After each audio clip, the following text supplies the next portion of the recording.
green card holders. Take a look at this video.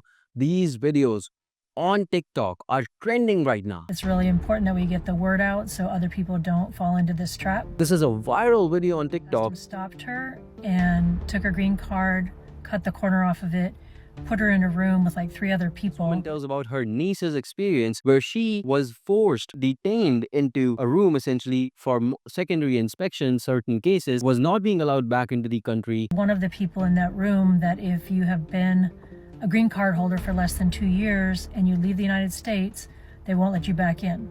She saw lawful permanent residents being told that you're not allowed to come back into the country. What's going on? There's multiple videos like that on the internet. Is it even safe to travel anymore once you are on a green card? By the way, this green card is not something that comes easy. I'm sure people wait for years and years and years, and then they have it, they get it in their hands.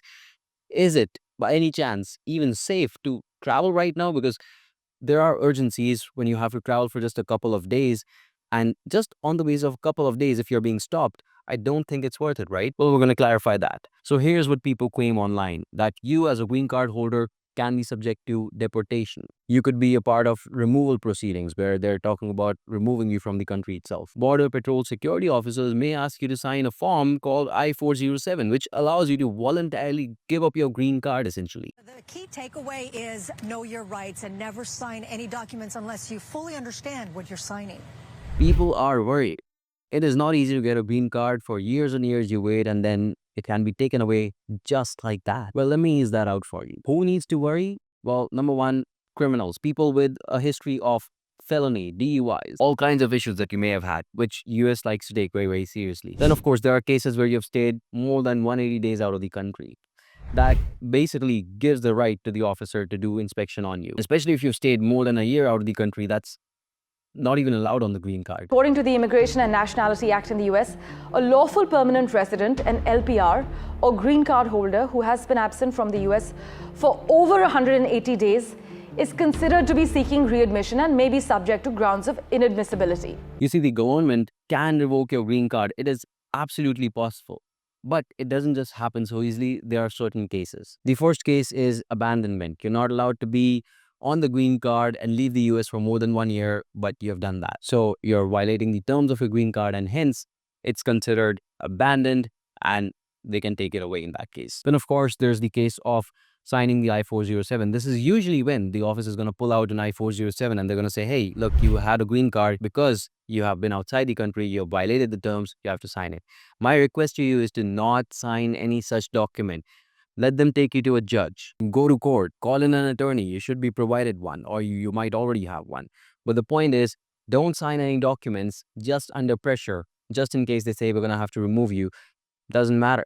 Don't sign the documents and ask them to see an attorney. The third case is a fraudulently obtained green card. So see, the thing is, the government has every right to take away your green card if you have received it by fraud, by defrauding the government. You did something where essentially you were not supposed to get the green card. You hid some information from the government, or you used some fake documentation with or without your knowledge. If that is something that has happened and this fact appears to come up today, the government can take your green card away. Number 4, terrorist organization support. If you're supporting a terrorist organization in any case, this recent case of Mahmoud Khalil, where he was a Columbia student on a green card, and he's known as the pro-Palestine activist over there in Colombia. And this even happened a year ago, not even right. There were riots, they took over a building and they were not letting go of it. The police had to enter through windows and, somehow essentially they managed to get in there and liberate the building. But in such cases, the government has the right to take away a green card, and that's what's happening with Mahmoud Khalil. And of course, number 5, like I previously talked about, you have some criminal history, you have some felonies. In many cases,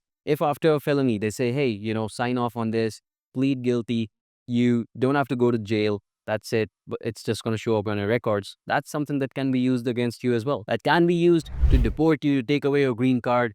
In many cases, basically, it might have actions later on in your life, just in case you're pled guilty.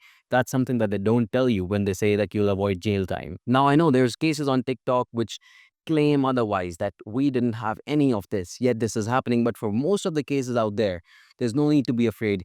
This is the real information. This is the legal information, and this is how to deal with the situation when you don't know if something like this happens to you, you want to call in an attorney, you want to go to a judge, you don't want to just get pressurized and start signing off documents that you don't understand. If this is happening to you and you need help, my WhatsApp number is in the description. You can reach out over there. You can also sign up on YMGrad.com, where you'll find a community of people who are going through the same route as you guys, people who are immigrants, who are facing these issues on a daily basis. You can chat with them, you can discuss with them, and we'll keep you informed over email as to whenever we get more updates on the story. Thank you so much for watching. Share this with the people who need to know. Subscribe to the channel if you like the video, and I hope to see you in the next one. Goodbye and take care.